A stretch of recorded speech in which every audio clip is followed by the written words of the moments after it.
Hello, welcome back. Talking in stations. Let me just make some adjustments here. All right, we're clearly having some issues coming out of the UK for our engineering. All of Europe seems to be having a problem, but we'll see what we can do here in California, United States. Yeah, we'll see if this works a little bit better. We'll finish the show here. Sorry about all that trouble and traffic and stuff. That we blame on Twitch. So there it is. Okay, so we were talking about the overall trend or feature change. And the first one, of course, is the resource changes or the scarcity. We'll call it scarcity. And then we talked about Pochven and how that took a chunk out of Empire space and buried it into a mysterious area, which is a significant change for EVE Online. We talked about abandoned states, which came in the form of Forsaken Fortress update. And that was a huge transfer of wealth as people's old items inside of stations were not asset safetied, so people could actually pick them up as loot. And that was a big opportunity for people to destroy old abandoned stations or citadels and take the stuff inside. And then we talked a little bit about Champions of the Abyss, which is kind of a tournament thing that was inside of the Abyss, and they just went ahead and I believe they closed that down and they exported it to something you could get right into on your own. There's another one running right now, Cruiser FFA. Oh, right. Okay, so those are the overall trends or big features. Maybe this was confusing. I should have thought about this a little better because we have mechanic changes were meant to be like balance changes, like what individual feature has made a big change. And that's what we talked about. And broker relations was that feature. As far as overall trends, like scarcity wouldn't be considered a feature change. That's a multiple plan over time kind of thing.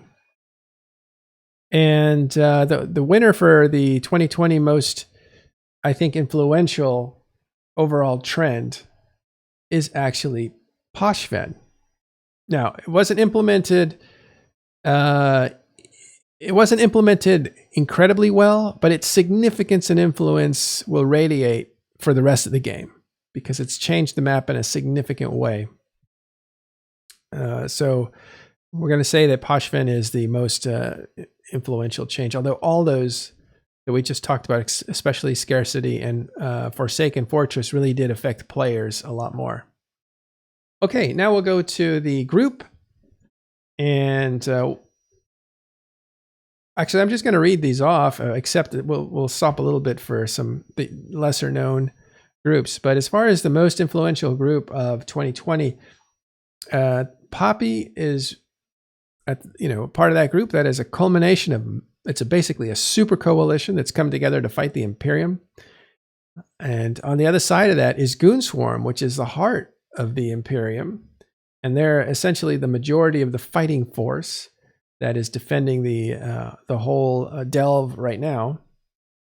So they're also a group that should be considered as the most influential group because they have stayed together in the middle of all these people attacking them, which can't be overstated. That is a really hard thing to do, is to keep everybody feeling like they're not losing, basically.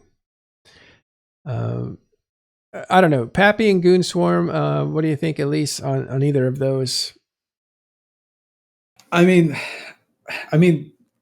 it's really hard to underplay the significance of both of these groups, right? The Imperium in particular, and Goonswarm in there, they've showed incredible resilience. They've changed their play style a lot from being, essentially in their history, they've always been the big force that has to fight the smaller force just by nature of their size. And you see, especially in this war, that they are outnumbered, so they have to come up with new strategies, new ways to work their entire military, new everything, and they excelled at that. Pappy, on the other end, like the organization of just these massive alliances that might not even like each other or might not work with one another, or in Winter Coalition's case, they were fighting one another. Like Winter and Legacy were fighting, and then suddenly they're on the same side here. Managing that is no small feat. You're talking about the biggest Eve military essentially ever assembled in the history of the game under Flying One banner. That's crazy. Like to just wrap your head around. I also feel slightly responsible for the name Pappy. Oh, that's right. I feel bad because it's such a Anaconda. goofy name. Well, you almost Anaconda Coalition. we almost changed it to Anaconda, which was you too. So So I'm feeling pretty awful about that. Whenever I see Pappy, a smile comes across my face. So just 'cause it's a Panda ridiculous name. Fam Alliance. Please ignore, right? Yeah, that is just Happy with a P in front. There you go. Yeah. But those two groups, you're talking about the war of this scale that's going on. I know a lot of people were like, "Oh, this is a fake war" at the start. I was like It's that at the start. it's definitely not, right? It's definitely like just a massive war that I think is going to probably be continuing through most of, if not all of 2021 as well, right? This is fighting on a scale that we haven't seen in a long time of forces equally matched. So these groups, they're just absolute powerhouses. Yeah. So those are two separate entries into the most influential group. We haven't seen a group as powerful as Goon Swarm as the centerpiece for a coalition in the game, as far as people and assets, and even execution on battle plans. They are doing a great job there. And Pappy, we haven't seen a diplomatic effort this strong to keep these groups together, to tie them to this commitment. So both those groups belong there. On the other side, we have Winter Coalition that really kind of overtook the Delve region as far as the money-making region to go to, until they got taken out, pretty much nerfed by the ESS and the dynamic bounty system, which really took away about half their income potential. But before that, and even up to that, these mostly Chinese centered players have really made an impact in a very short time. Yeah, it's absolutely remarkable. You're talking about they kind of came to the game a little bit late. You're talking about Goon Swarm and Old Alliance, Test Alliance and Old Alliance, Pandemic Legion, Old Alliance, NC Dot, Old Alliance. You have old money here, and you're trying to compete by coming into the game late. You start off kind of small. You end up in a war with somebody that goes on for some time, a protracted war, and then you fast forward a few months, and suddenly you're the guys on top making all of the ISK in the game. You have a super fleet that kind of, I don't want to say materialized out of nowhere, but it feels like it materialized out of nowhere, similar to how the Russians did it kind of a few years ago. So, just massive, massive growth here. And there, no matter what happens in the South, what happens in Delve, these guys kind of appear to be the big winners, because while the Delve time unit and the amount of ISK that's being earned in Delve has crawled to a standstill, these guys are pumping out Delve-like numbers every single day. They're making money at such a fast rate. They're expanding into new territory. They're building infrastructure. They've really, really kind of figured out their position in the game incredibly well. Yeah. All right. Another group that we want to look at is Volta. Wish we had Suetonia here to talk about Volta, but they really did kind of. They're one of the centerpieces of the independent states that inhabit the north of the map, right? Volta's done a lot of things in this game, but they seem to be changing right now. They've merged in Trigger Happy, which was the group last year, and or the year before in 2019. So now they're an interesting group to watch, but also they've done a lot in the past.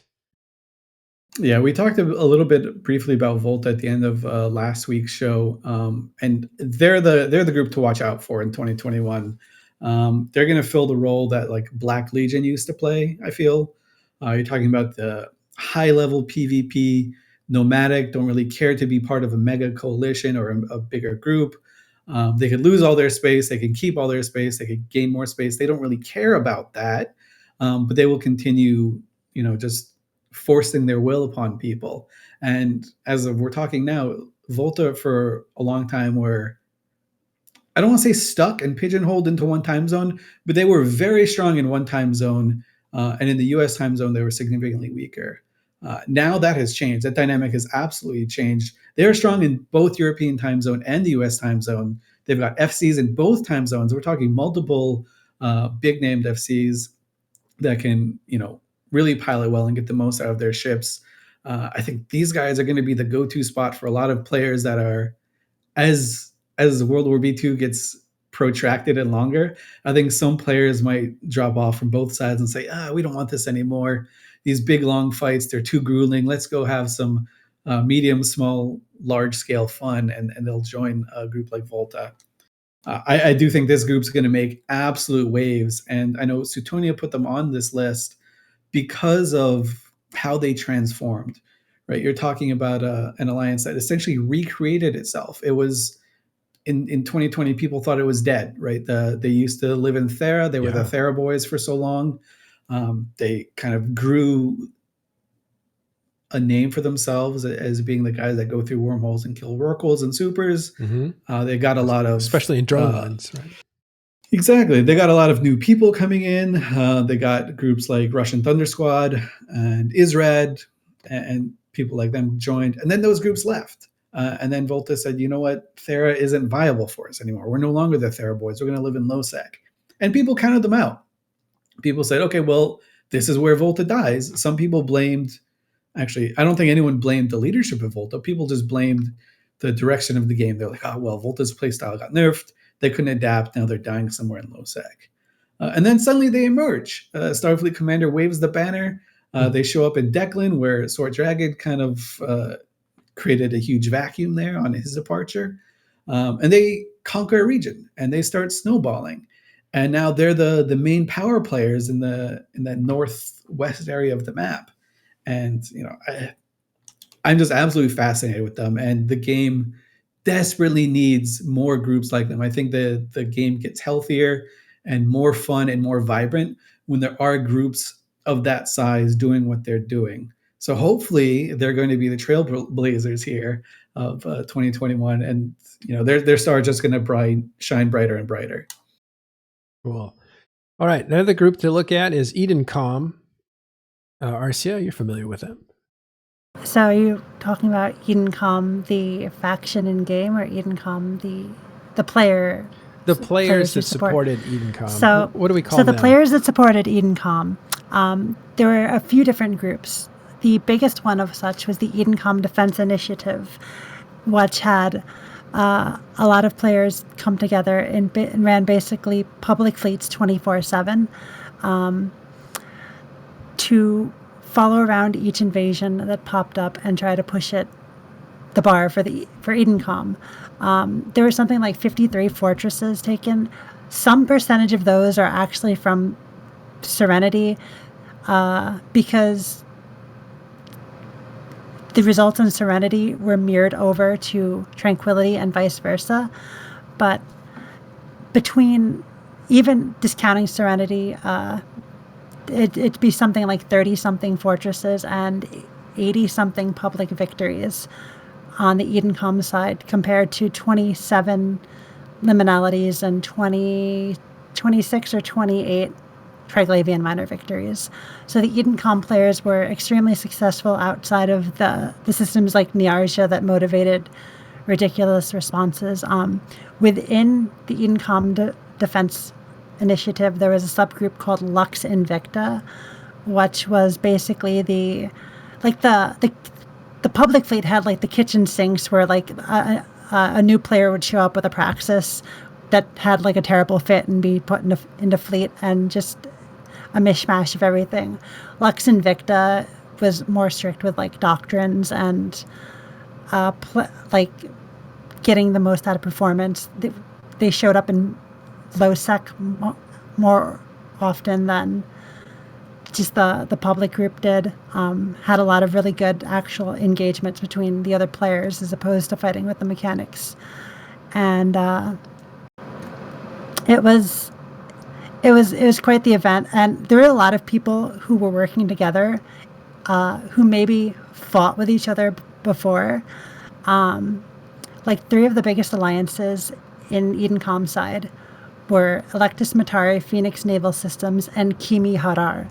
Now, Kimi Harar, their ticker is Lumen, so I'm going to call them Lumen, is probably the largest Amarr RP alliance, like fully like are dedicated to RP. And Electus Matari obviously is a Minmatar aligned alliance, and the two had previously fought in wars like the Becca against one another. So it was really weird, kind of like how Poppy's probably feeling with some alliances that hate each other working together. It was kind of like that with the, in character wise, with the alliances that from different empires who were maybe used to fighting each other working together. So it was a really interesting dynamic that we're probably never going to see again. All right, and that was But another. you saw, Yeah. so, go ahead. That was I another was gonna group. say, Oh, you go ahead. I was going to say, like, there were like 3 main types of players who were on the Edencom side. There was like a small minority of people who were like, oh my God, HiSec is dying. This is the worst thing that's ever happened. I have to grab my Praxis and get out there. I got my hull repairers on it. Let's go. Right. You definitely had some people like that. You had other people who were just, they were locals, and Edencom came and saved their system, or lost in their system, and they decided, I'm going to keep showing up with these guys and fighting in other places for whatever reason. Either they want to help other people or they just kind of like the content. And the third type was the kind of like, so this is a conflict and I want to pick a side, and this is the side I like. A lot of this is RP motivated, but like that's kind of like the 3 kinds of players that you saw together. And there was a lot of conflict between like the HiSec is dying guys who are probably PvEers in general, and then like other players. So there was a lot of drama in the group as well, a lot of infighting and power struggles. So Lux Invicta is a group that you were looking at as far as most influential, and they are part of Edencom, you were saying. Yeah, Lux Invicta came out of EDI. It was kind of like the PvP focused group that preferred to use like doctrines as opposed to just YOLOing a kitchen sink at Strike Labians. And there was definitely room for both because you needed to keep fleets up 24/7.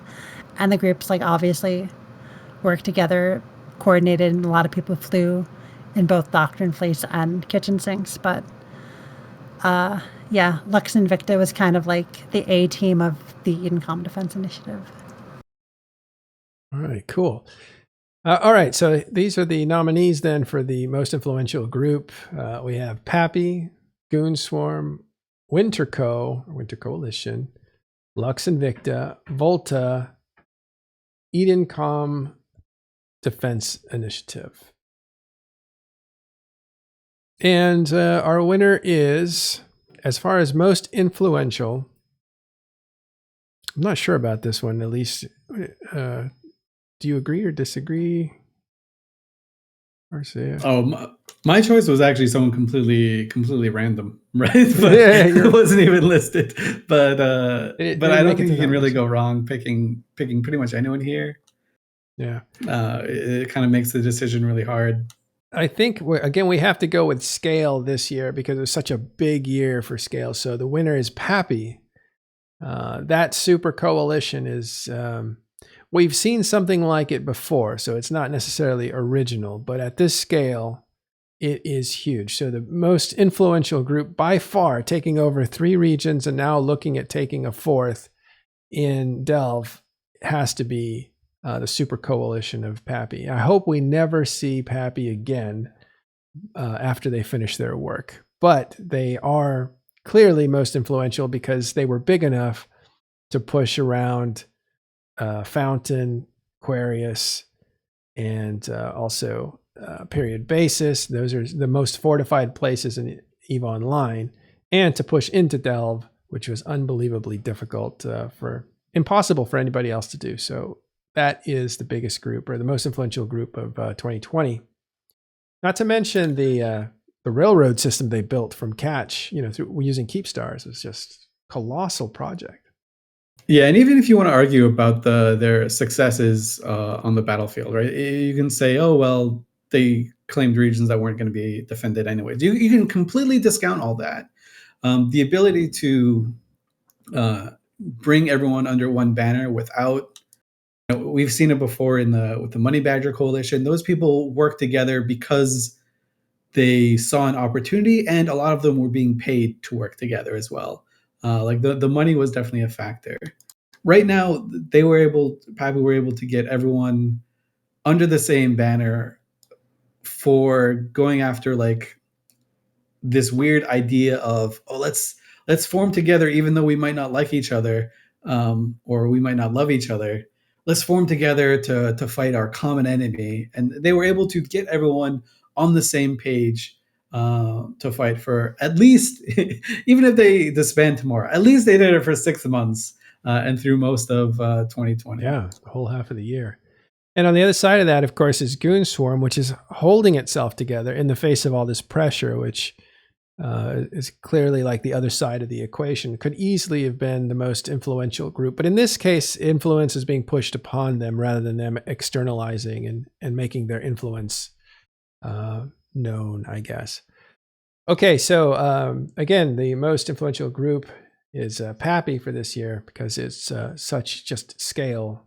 That's got to be one of the defining marks of 2020. And finally, who is the player of the year as far as Talking in Stations is concerned? This is not our favorite guest or anything like that. It's the player in EVE Online that has really set the most things in motion that have affected the most players in interesting ways and may have lasting ways. So it could be a small player like last year's Kadia Say, right, who did a solo effort, but that kind of example to other players will reverberate for the rest of the game's lifespan.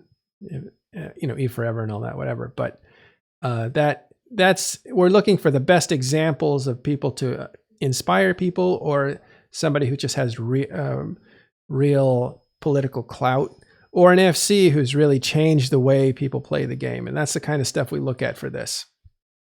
So in no particular order, I'm going to skip around here.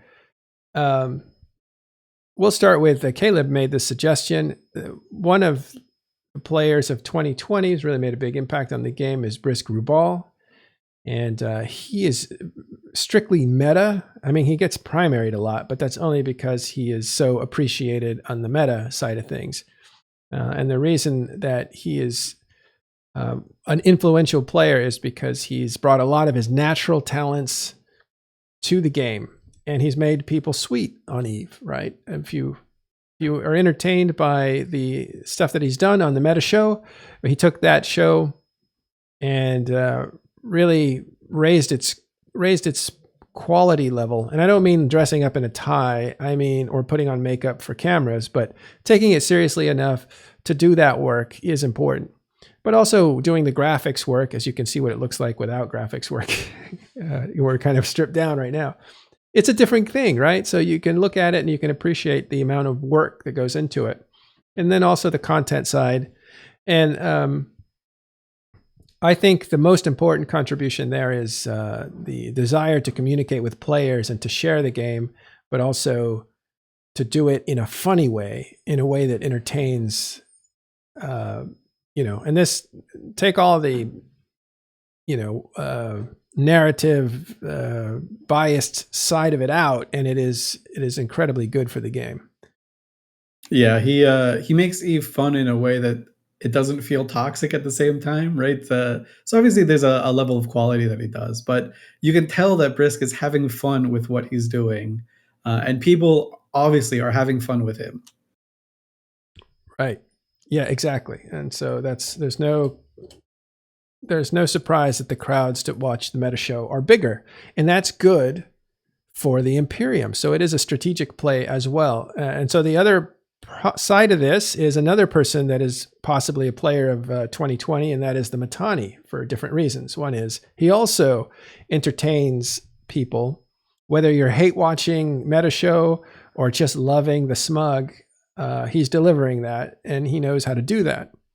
I think we stand back in awe sometimes of some of the decisions that are made on how to motivate people from the Mittani. And he's been around a long time. Everybody knows the name. When people think about EVE Online, they, for better or worse, think about what Mittani has said about it in a lot of things. And that's partially for showing up and being there all the time, which he puts in a ton of work. But it's also being interesting. It's not just being there. So to capture the spotlight, to hold it, is not an easy thing. And to do it for 10 years, not an easy thing.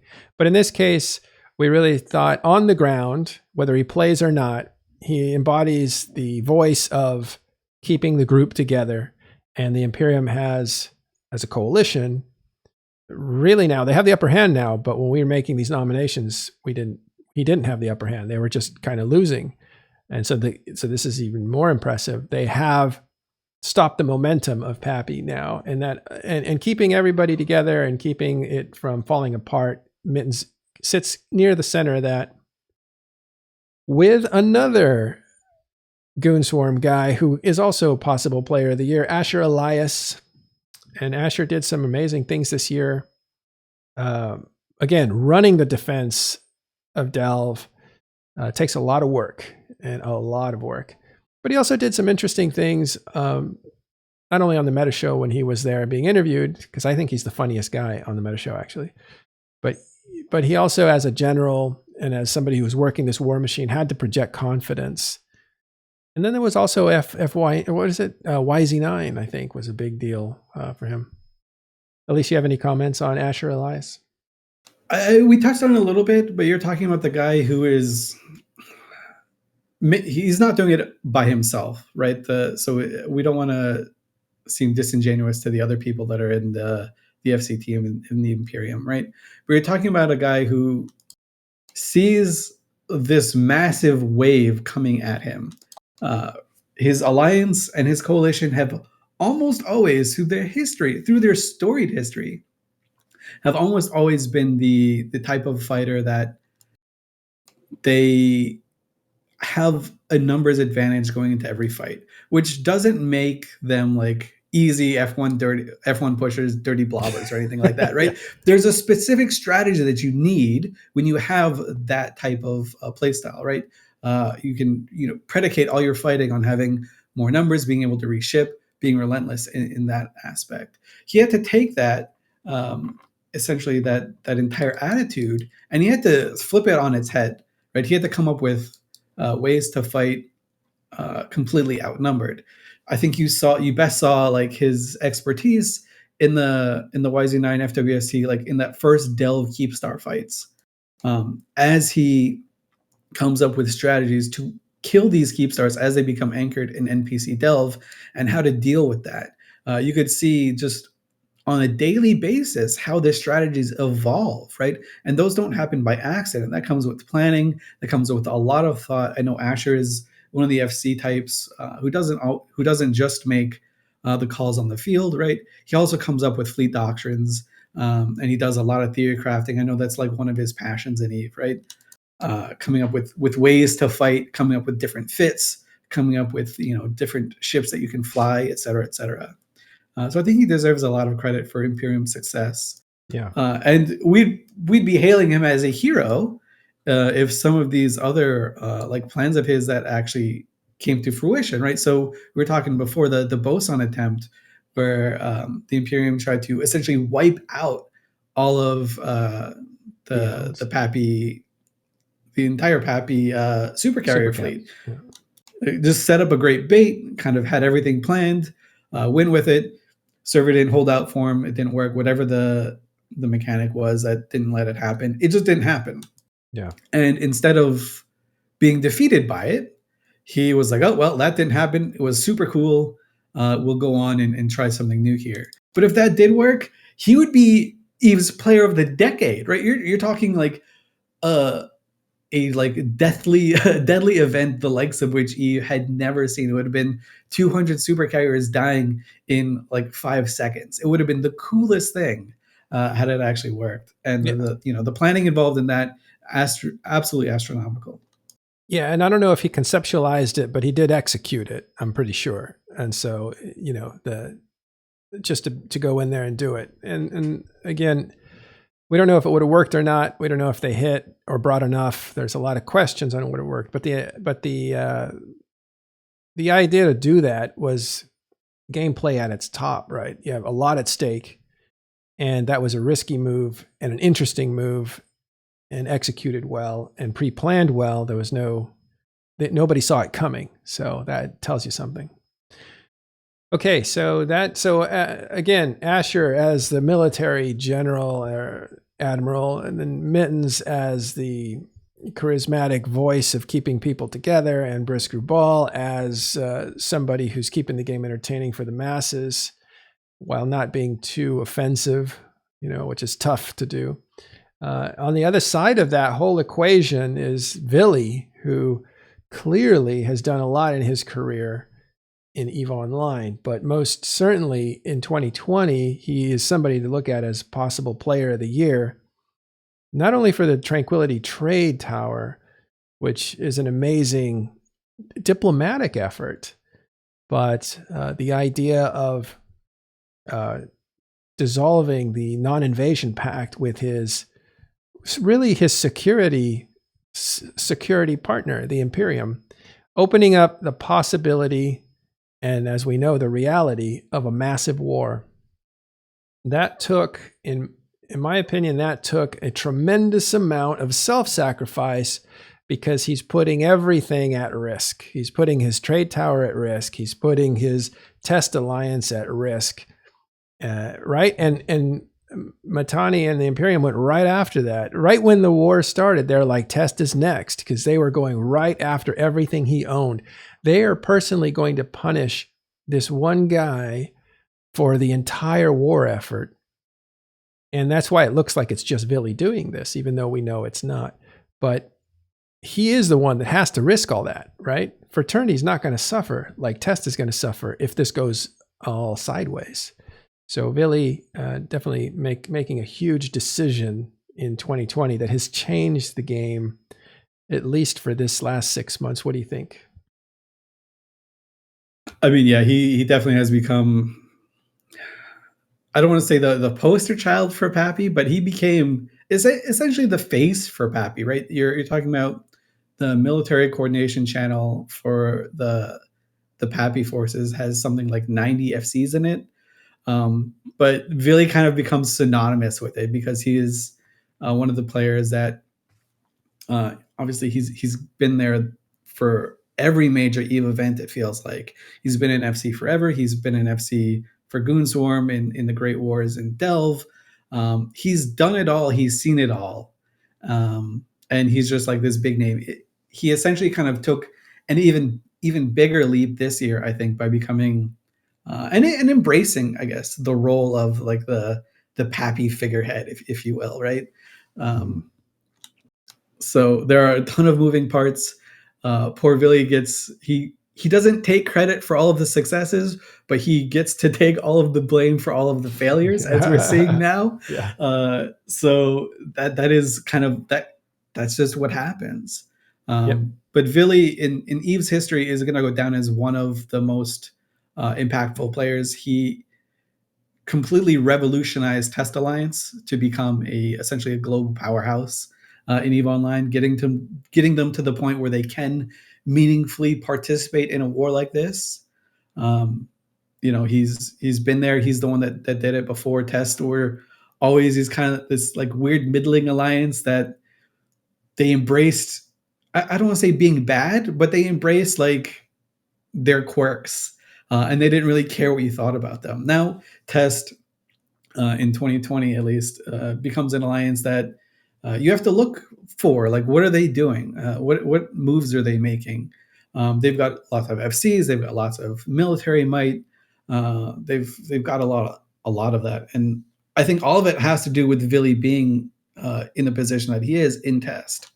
right? Because he doesn't lead tests. He's like the military director, but he gives a certain panache to test, where people might join where they otherwise wouldn't have, or they would stay where they would otherwise leave. Right. And ProGod brings a lot to the table as well, but Vili definitely he can hold that center down, allowing ProGod to be ProGod in a certain way. But Vili is one of the architects of Test's resurgence since the Hero Coalition days, or since the aftermath of that.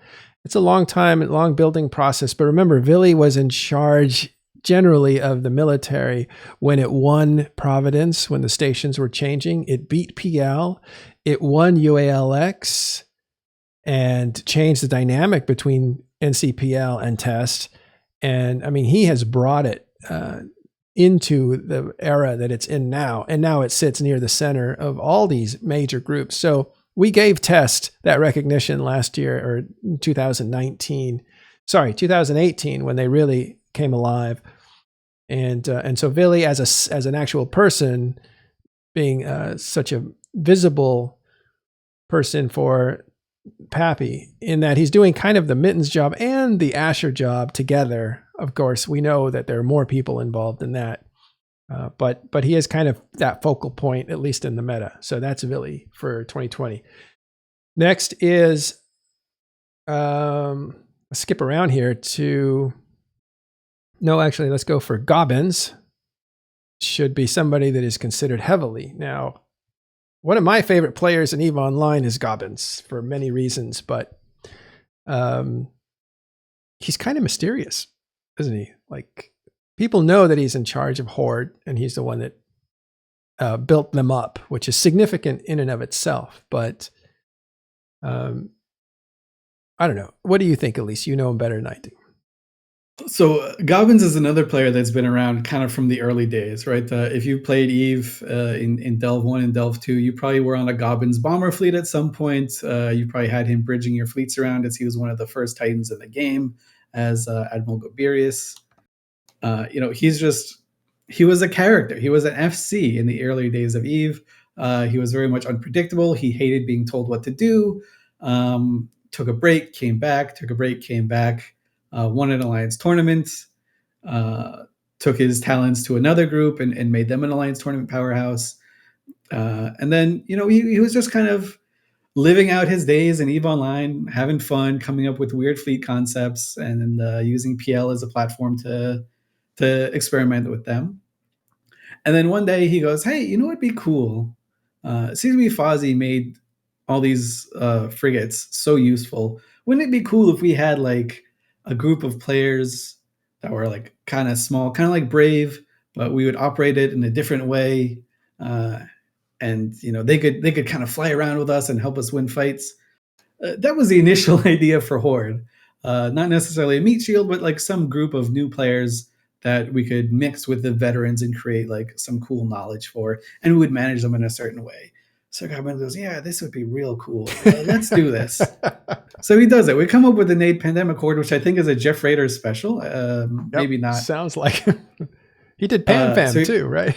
Yeah. So we come up with that, and then hit the fast forward button again, and you're talking about a group that essentially started as a new player organization that had really no aspirations for anything, and now you can't make a move in EVE Online without wondering what Horde and Gobbins is going to do with it.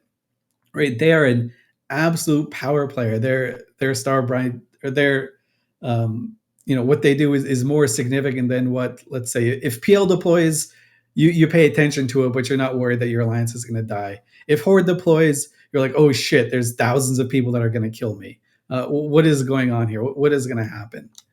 They play a phenomenal role in just what happens in EVE Online. And I think this whole World War B2 doesn't happen if Gobbins doesn't make the moves that he makes to position himself. If he doesn't say, hey, Winter Coalition, why don't you just give up on this war, which, by the way, we're for some reason not fighting, even though it's right next to us. Take this cool space in the north and build up. And then they go to Test and say, hey, Test, don't chase him. Don't worry about that. Just worry on your own thing. He's moving pieces around the board, and you don't even know he's moving these pieces. Like you don't even know that your piece got moved, that you got positioned, that you got Gobbinsed in a way. So he kind of like he's the silent guy in the corner, like planning all of this. And some of it comes to fruition, some of it doesn't, right? Some of his ideas are busts. He's just like everyone else. But you know, all of what's happening right now, there's like an element of Gobbins in all of it. The entire war, where Horde is positioned, you know, after the glassing of Tribute, where PandaFam kind of resided and sort of rebounded in drones, that was a Gobbins plan. Like Fortress Drones is a Gobbins plan, going in that area, having an umbrella that captures like more systems to Radin than any other area in the game. Just absolutely nuts, the level of detail and the level of planning, the level of just thinking about Eve that this guy does that the average Eve player is completely unaware of. Like, pull someone out who's like an important FC, you say, here's Pando, here's Headliner, here's Vince, here's Vili, here's Asher, who's the most important? And it's going to be Gobbin sitting in the corner, like pushing everyone around himself. In a way, like he's someone that you don't know, but he does make the game tick. In a way, he is, I'm not going to say Godfather, although he's called that because he has a thick Italian accent, which is lovely. But he is kind of the invisible mastermind of a lot of what's happened over the last 3 years, isn't he? Yeah, absolutely. Like I think a lot of the big moves that have happened in EVE Online, I think Gobbins has played a role, or Horde has played a role in some level, whether they have been involved or, you know, just as crucially, not involved in a certain conflict. Right. And I'm sure he's very reluctant to talk in public, but he's really generous with his time in private. So if you ever meet him, you'll see that he'll give you all the time you need to talk. But he probably is really unhappy that we're talking about him as much as we are. He probably wants to stay in the background. Yeah, I think Gobbins would much prefer to be in the background, be completely forgotten, relegated to nothing in the history books. Yeah. All right. A couple more here. Another person that's been very interesting this year is the leader of Fraternity, Noros. And how do you feel that he's managed the growth of his whole time zone? He doesn't control the whole time zone, but he is a significant factor in the Russian late Chinese time zone. But Noros is a hardworking leader, isn't he? Yeah, you know, probably better than I do, but definitely the role he takes in making sure that his group is not only represented in EVE, but is setting up to be a dominant force in the future, right? So they're not someone that you can like forget about, and that there are very few like new names in EVE Online, right? We just talked about a few of them. Mitani, around forever. Vili, around forever. Vince, around forever. Gobbins, around forever. Then you have this Norris guy who's kind of like relatively new to EVE Online. And he's sitting at the table with all of them with essentially this superpower as well. Oh, and he's the X factor, right? Like they're courting him because he brings so much to the table. It's not just his own personal commitment, the arsenal that he himself can control with his group, but that time zone is a jewel of strategy in EVE Online, and he has the biggest and the strongest group so far in that time zone. And so he is a real X factor, where he decides to move, that is going to have a significant advantage over where he doesn't decide to go.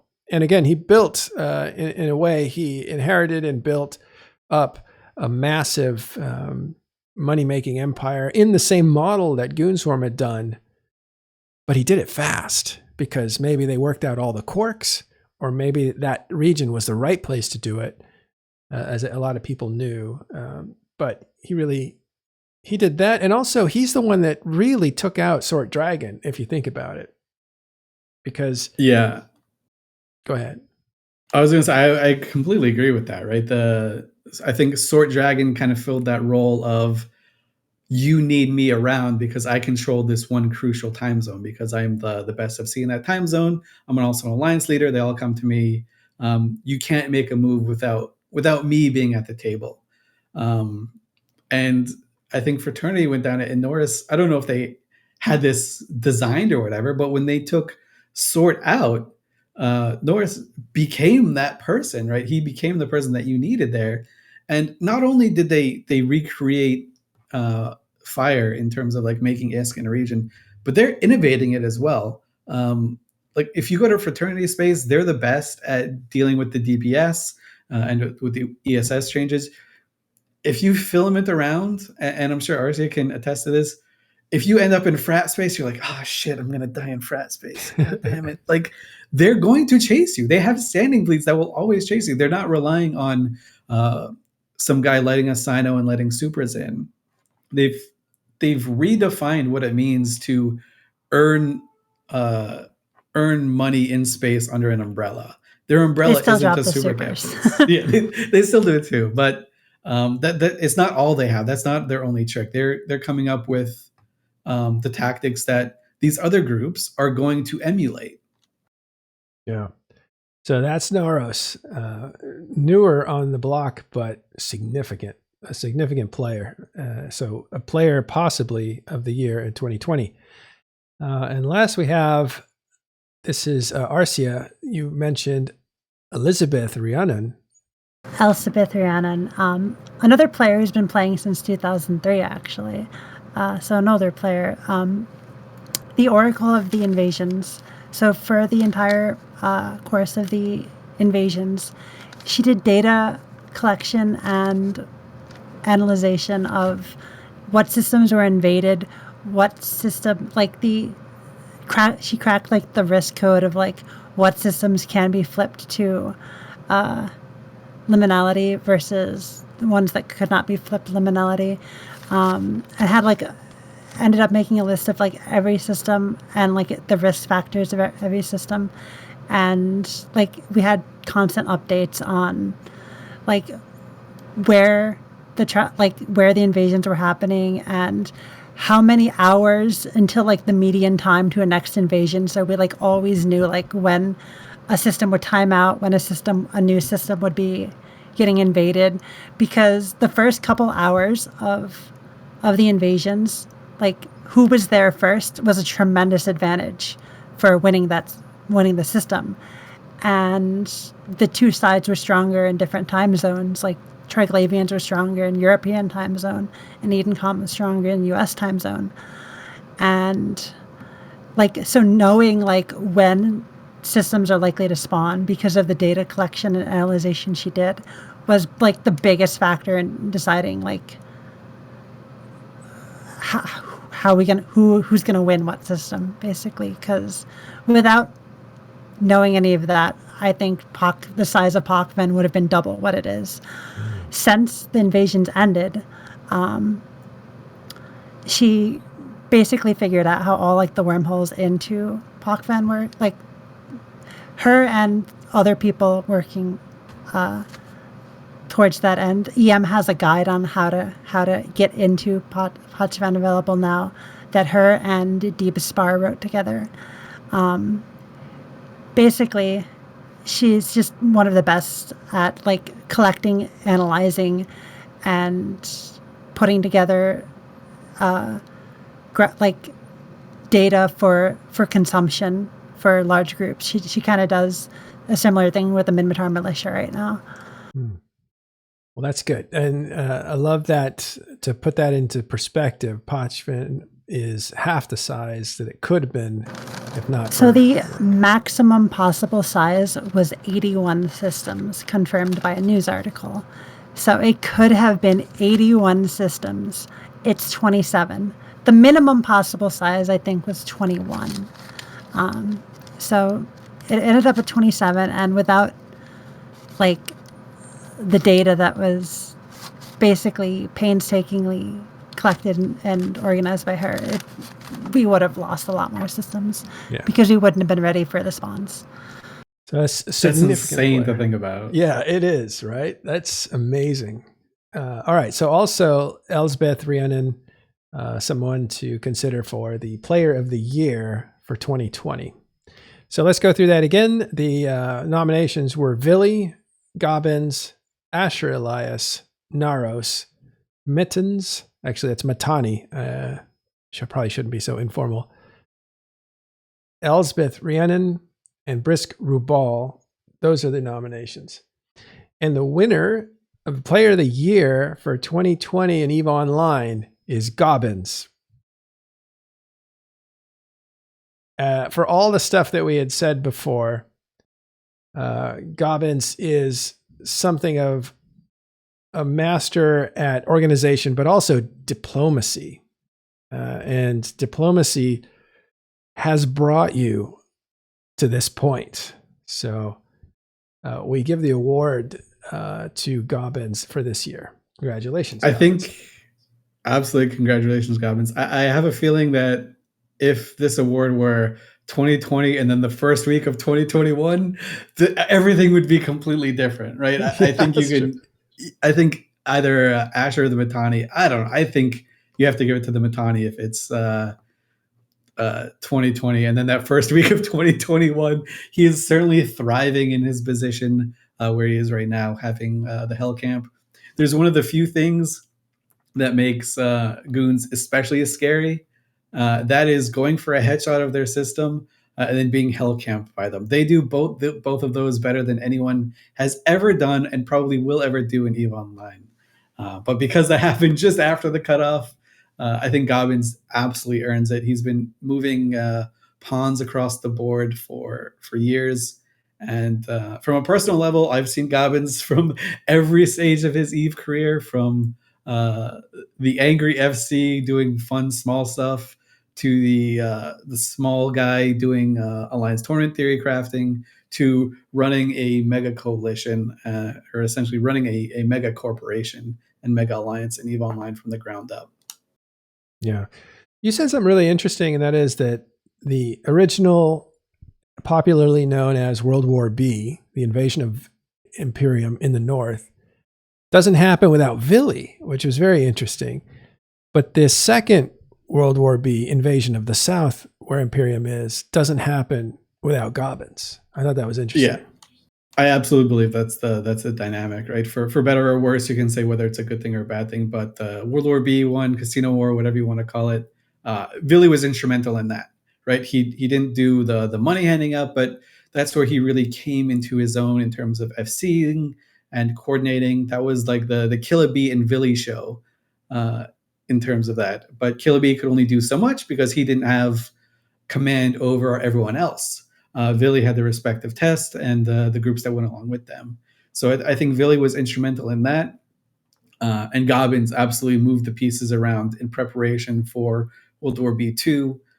Absolutely, if Gobbins isn't the leader of Horde, and if Horde doesn't exist as a superpower, World War B2 just doesn't happen, right? I think Imperial Legacy stays together, and then there's just a stalemate until there's a boiling over point at some point. Right. Again, this is the most influential. So it is not your favorite. It is not our favorite. It's not our best guest. It's not who we like to talk to or any of that stuff. It is who we think has changed the board for the future and in that year.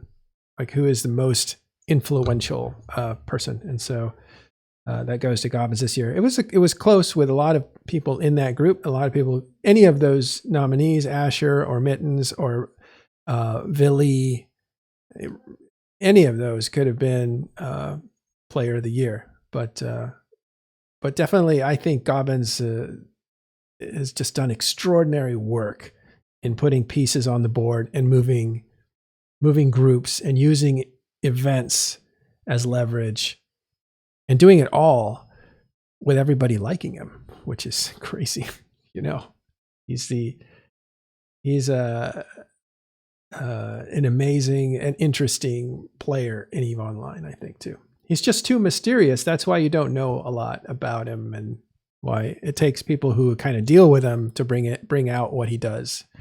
Because he's not looking for the attention. He's probably going to hate us for nominating him. Okay, so there it is. That's your Group real quick. The player of the year is Gobbins. The group of the year is Pappy. The event of the year is the Keepstar Fights in YZ9. The mechanic of the year is Broker Relations. And the overall trend and feature change is Poxven. So that is Talking Station's observations on most influential players. Whew. Not only did we have technical problems, but it's been a long show. And I just have one more thing to talk about because I kind of promised we would talk about it. And that is an article that came out in Polygon. Talked about essentially EVE Online buckling under pressure with players pushing 10,000 people into a single fight and what that was like. Did either of you see that article in Polygon? I did. My favorite part was the introduction of Gobbins, oddly enough, and I actually have the quote because it's so funny, or it's so funny to me. And it says, on the other side of the battle, one of the opposing commanders, he goes by the in-game handle Gobbins, sees things a little differently. He's the leader of Pandemic Horde, an elite forward element in the Pappy Coalition, which I don't think that the author actually meant that too much, but it's not really that wrong. Maybe you can take elite out of it because I think they probably view elite as something wrong. But yeah, that's a testament to Gobbins and how he has organized Horde. Yeah. So again, we're talking 2020, and Imperium really only gained momentum in 2021. Just to talk to some of you guys there. If Imperium wins this war, they'll clearly be on the list of most influential group of 2021, because to survive this kind of assault will be extraordinary, and to thrive afterwards would be extraordinary. So look for that in 2021. But in 2020, they were getting pushed around on the board, whether you like it or not. And that's why if it looks like Pappy won or whatever, it's because they were doing a lot of the pushing and influencing a lot of people. But what I regret is not being able to ignore the scale of EVE Online and pick more, what I would call more interesting and novel gameplay. And I hope we do a lot more of that to broaden out our perspective of EVE Online. Sorry, going back to the article. Yeah, I think the big thing coming out of that article was this whole thing about too big to fail. And we brought it up when we were watching it live. And it's stuff that it's I think for any experienced player that watches EVE Online, we start to see things in pattern of repeating history. And so we find things interesting that are different than what a person is seeing sometimes, because we're projecting into the future. And I think the big deflating point of the whole timer for M2 was, have we reached the end of, or the final result of, because this is kind of an end of days war. Is this the end of days server problem where too many players, have we reached the max, too many players trying to get into the same fight? Have we reached the maximum amount or the end of the road of this thing where you build big fights? That's what was sad. We could be looking at the end of the road for scale in EVE Online, which is the end of the road for scale in all MMOs in this way. And that's why it was a pretty deflating moment, I think. Not just that one team was winning or another team was winning, but that you had all the elements of a big brawl, a meaningful brawl, and we couldn't really see that. So I think that's what that article explores a little bit. And it's all that we've been talking about since then. It has, at least as far as I'm concerned, we're the idea of building a group so big that it's rewarded by structural defense seems, I don't know. It's a little meta, I suppose. Yeah, on the one hand, so you're talking about two groups that are essentially two that can pull the numbers to be too big to fall, in a word, or in a way. But I guess the silver lining here is that neither group is trying to use this as their strategy forward, Yeah. right? You see the Mittani doing, and this is something that he deserves a lot of credit for, even though I don't think it was solely his idea, but like the golden ticket idea, where the Mittani offered in jest, and no one's going to take him up on it, but he offered one of the alliances that is stuck in M2. They can have a silent auction, um, just give their bids to him directly, and he'll accept one and let one group out if they pay. Right? It's beautiful because no one's going to do it, but eventually some groups going to get their supers out of M2.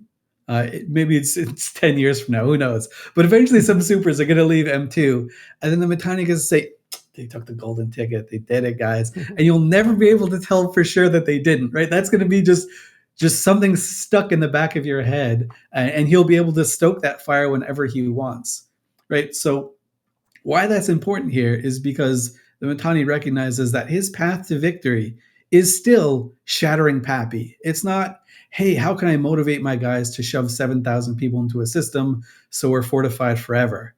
He knows that's unsustainable. He knows that doesn't work. He knows that he can do that one or two times, and then that ticket's gone from him forever, because no one wants to sit 7,000 people in local and just get denied a fight over and over and over again, right? That's not how you win. You win by shattering your opponent in pieces, and that's what he's still doing. And on the other side, you still see Pappy. They set the record number of pilots in system in their staging By system. themselves. By themselves, right? They can just say, okay, well, if this is the path to victory, let me just shove 7,000 people into 1DQ after downtime. They can't log in, we win, blah, blah, blah, game over. Like, they are not trying to do that because it's something that they don't view that as a way of winning. So we are in a situation where we have a third of the game trying to get into one fight, which is weird and kind of bad and spooky for the health of the game. But at the same time, you don't see these guys using that as their strategy forward. They know it's unpredictable. They know it's unsustainable, and that's not what they want to do. So there's like that like, oh no, we're gonna break the server. But at the same time, no side is going for that route. Both sides are trying to come up with new options. You see a lot of timers generated. The scale of the war outside of M2 has been I don't want to say smaller fights comparatively, because there's like 1,400 in local usually during these fights, but it's comparatively much smaller. They're fighting over iHubs and infrastructure and stuff like that, and jammers, you name it. I remember in 2010, I think it was, I was living in near Atlas, and I was in a part of a pet alliance, and they're like, come on, all these groups are going to this big fight, let's all go. And you see all these groups kind of like piling into a gate and then moving together. And I remember hearing this guy saying, come on, you wanted to see what an 800-man fight looks like? You're gonna see one now. And I was just thinking, oh my God, 800 people fighting in the same space. That's incredible. It was incredibly exhilarating and just astounding at the time. And now we consider that a medium fight. And it's just crazy how things have changed in 10 years. And Arcia, I envy you because you're not plugged into that, nor do you want to be. That's not where your fun is. A couple times a year I get stuck in a fight that has some kind of tie-dye. Like I like accidentally started a 600-person fight by chasing Snuff with Punishers once. And I've been at, like, when most of the time the tie-dye fights I get into are Snuff attacking, low sec, and like all of low sec defending, right? But I don't really like fights over a certain point. I like stuff that's like 20 people versus 20 people. I like 30 people versus 30 people. Once you start getting over like 100 people in a fight, or like 100 people on a side in a fight, that's just like, it's like not even fun anymore for me. Especially when tie-dye is strong and like your modules don't activate, and it's like, okay, my missiles are cycling, I'm gonna go make a sandwich, right? It's not even playing the game anymore to me. But But to each their own. I used to love tie-dye for that reason alone. I could actually play it at work. You know, I could like do my work and then hit, you know, module and then do my work and then hit module. And I could actually participate in nullsec when all the European fights were happening, because nothing was happening in the US time zone. So it was, yeah. Getting there though was not fun. Yeah, and the smaller fights, as RC mentions, you feel like you have more agency over like the outcome of the fight. Like what you as a pilot do will matter more than the larger fights. And the larger fights, I could just like knock water on my keyboard, and I'd still, if everyone's still working, I can still do it. I can still be an active participant as long as that key works. Yeah, as long as that one key works, I'm golden. But in the smaller fights, you have to position yourself. You have to make the right calls.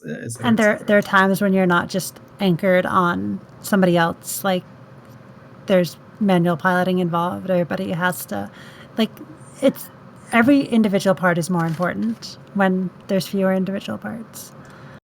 And yeah, I don't know, like to each their own. I mean, I find it interesting to watch, to hear about the biggest fights. But I don't really envy the people stuck in them for 10 hours. Yeah, it really becomes you're an instrument of a different player at that point. Like you just need to keep up. It's not easy to keep up, but you need to keep up. But the strategy, the maneuvers, and everything is happening in a small, you know, the FC level, not really at the player level. That's another thing, though. I like FCing, right? But. I don't know. It'd probably be very interesting to do it in that context compared to like what I'm used to. Like even smaller fights, you have to like plan for days before a Citadel timer or a fight over or a system siege in faction warfare. You plan before that, right? The planning must be so different when you're talking about that many people. Yeah, at least you've been on both sides of it. You take small fights, but you've also FC big fights. Is it a completely different thing, or? It absolutely is. The big fights, I don't know. They feel super rewarding when your side wins and the other side loses, because you're not talking about like losing 6 ships or killing like a dozen ships, and you're like, oh, I killed a dozen ships. You're talking about like decimating a fleet and making them play into your plan. That feels so good. From an FC perspective, it's just so rewarding. That's why these players still do it for the years that they do. You're essentially playing a mind game with your opponent, and hopefully your guys can execute that well, and hopefully you don't screw up in the process and get bombed or something like that as well. Yeah. All right. Do you guys have anything else? There was maybe not today since we've gone so long. We're probably in our 3rd hour. But there was a lot to review last year. This is probably why we delayed it to January, because there was just a lot going on in December, and we wanted to take the time to really appreciate each and every nomination that we had. But there is something new I would like to do in future programs called I wrote it down around here somewhere, the highlight of the week, or the person. So a person, place, or thing that happened during the week. It's kind of like a shout out, but you know, you can actually pick an event that happened, or you can do you may not know tip, that sort of thing. So I'm wondering if you guys have someone you want to say, you know, to highlight this week, or an event that happened that was interesting. I guess I can buy time for everyone. Thanks. Pando, everyone knows Pando. He's NFC. I think he was our player of the year in 2018 or something, maybe 2019.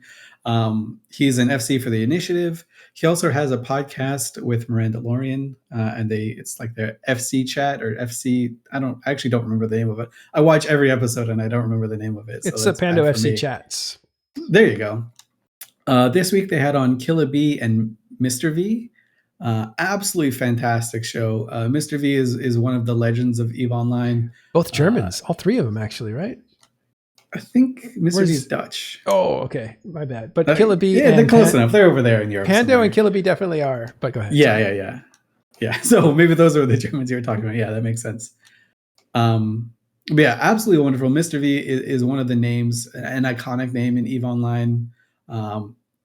arguably the best FC that EVE Online has ever seen. I would argue that Shadoo is probably a little bit better, but it depends. You can make the argument for V just as well. But yeah, they had a great FC chat, absolutely wonderful. I think Pando is, the more I hear Pando talk, the more impressed I am with him.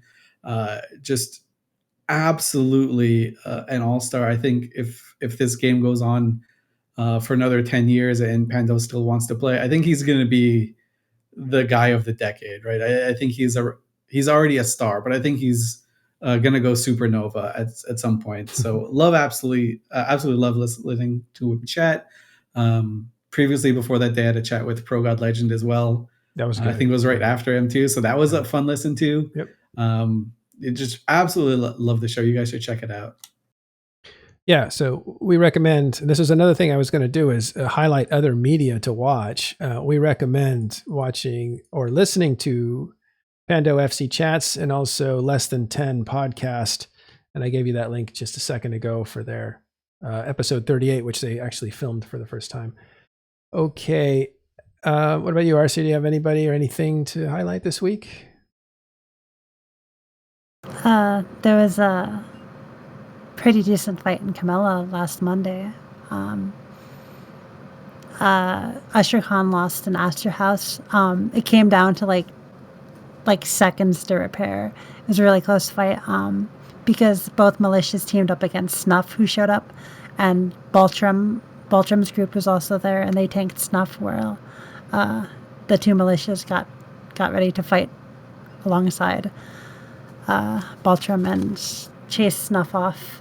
And then the three-way fight continued with the other three forces, and the Citadel died with less than a minute on the repair timer.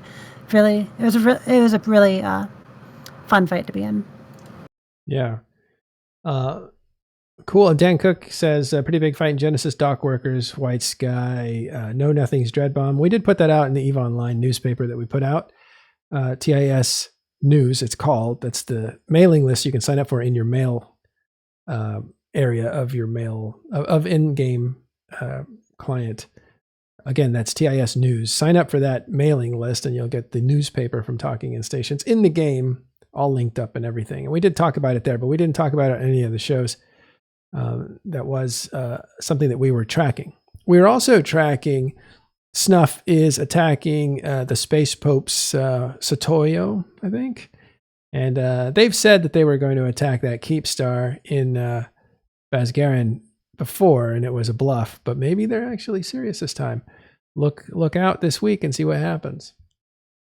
Okay. Thanks, Elise and Arcia and Suetonia, who was with us earlier but had to bail. That was a super long show to go over stuff. We had some technical problems that didn't make it any easier. But thank you all for sticking with us. Appreciate it. And subscribe to this channel for January, please, if you can. If you can't, don't worry about it. Also, we have Patreons. If you're a Patreon thing that you can sign up for, and that helps us do all the things that we need to do in order to keep this content coming. So if you can, please participate in that way. If not, just give us thumbs up, comment on YouTube where we have all our videos, and so on and so forth. Okay. Thanks again, everyone. That's all we have time for this week. We'll see you next week on Talking In Stations.